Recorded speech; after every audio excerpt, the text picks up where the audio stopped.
Yes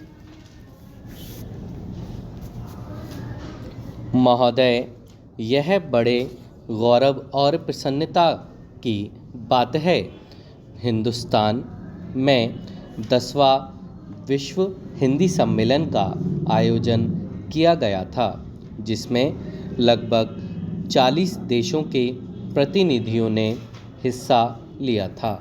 मैं इस संबंध में कहना चाहता हूँ कि इन प्रतिनिधियों में से कई प्रतिनिधि तो उन देशों से इतर के थे जहाँ पर हिंदी बोली और समझी जाती है।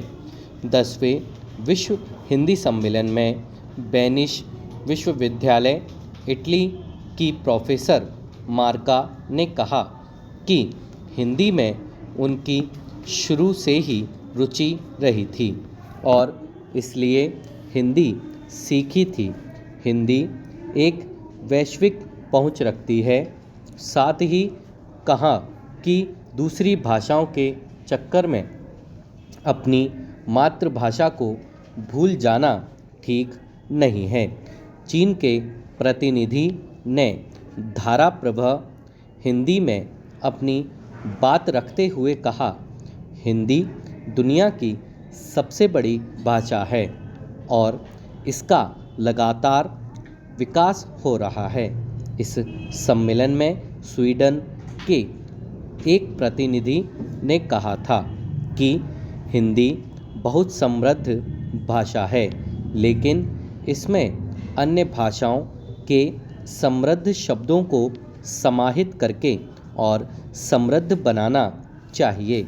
इस सम्मेलन में पोलैंड वारसा विश्वविद्यालय के एक प्रोफेसर ने प्रधानमंत्री द्वारा कही गई बातों को दोहराते हुए अपनी सहमति व्यक्त की थी कि हिंदी भाषा के अंदर दूसरी भाषाओं के उपयोगी शब्दों को समाहित करना चाहिए।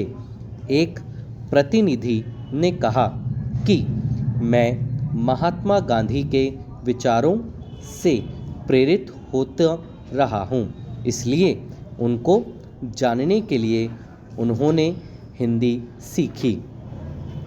आजकल हमारे यहाँ हिंदी और हिंदी की फिल्में बहुत लोकप्रिय हो रही हैं। Stop para. विश्व हिंदी सम्मेलन में विदेश नीति विषय पर एक समांतर सत्र का आयोजन किया गया था, जिसमें विशेषज्ञों द्वारा जोर देते हुए कहा कि विदेश नीति में इसका अधिक से अधिक प्रयोग किया जाना चाहिए। एक वरिष्ठ पत्रकार ने प्रशंसा करते हुए कहा था कि विदेश मंत्रालय में बीते एक वर्ष से हिंदी का प्रयोग काफ़ी बढ़ रहा है। अब विदेश मंत्रालय में मौलिक हिंदी का लेखन होने लगा है। उन्होंने विदेश मंत्रालय की वेबसाइट पर मौलिक हिंदी लेखन को और बढ़ाने की आवश्यकता जताई और क्षेत्रीय भाषाओं में भी जानकारी उपलब्ध करवाने का सुझाव दिया। उन्होंने यह भी कहा कि प्रधानमंत्री और विदेश मंत्री हिंदी में बोल रहे हैं, लेकिन विदेश मंत्रालय के अधिकारी आज भी अंग्रेज़ी ज़्यादा बोलते हैं। Stop para.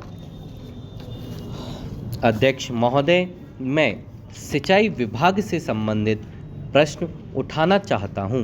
महोदय, मेरा पहला प्रश्न यह है कि मेरे विधानसभा विकास खंड के अंतर्गत 2 स्टॉप डैम कई वर्ष पहले बनाए गए थे।